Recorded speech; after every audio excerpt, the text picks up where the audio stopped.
L'annonce du décès de Géraldine Faladé a ramené Noël aux années 1970, lorsqu'il étudiait le journalisme.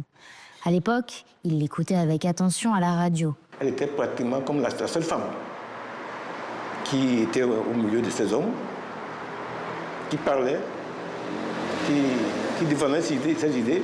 Et quand elle parle, vous avez envie de l'écouter. En tout cas, c'était mon cas, en tant que jeune. Également autrice, en 2020, elle sort son essai Turbulente.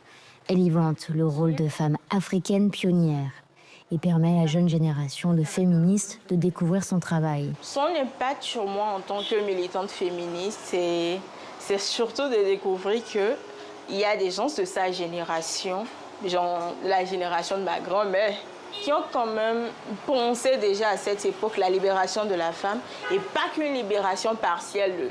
La femme, elle est instruite, la femme comme objet soumis et tout ça, mais la femme comme une actrice complète du développement. Et franchement, ça m'a permis de me dire qu'on ne fait rien de nouveau et qu'on est sur la bonne voie. En mars 2024, elle figurait parmi les 22 biographies de femmes leaders du Bénin dans l'exposition Héroïnes d'hier à aujourd'hui, exposée à Porto Novo au Centre africain des créateurs Ken Bougoul. Ce jour-là, elle avait fait la surprise d'être présente. Quand on est en train d'accueillir les invités, j'ai eu la surprise de voir Mme Géraldine Faladé parmi les invités. Et pendant le vernissage de l'exposition, on lui a donné la parole.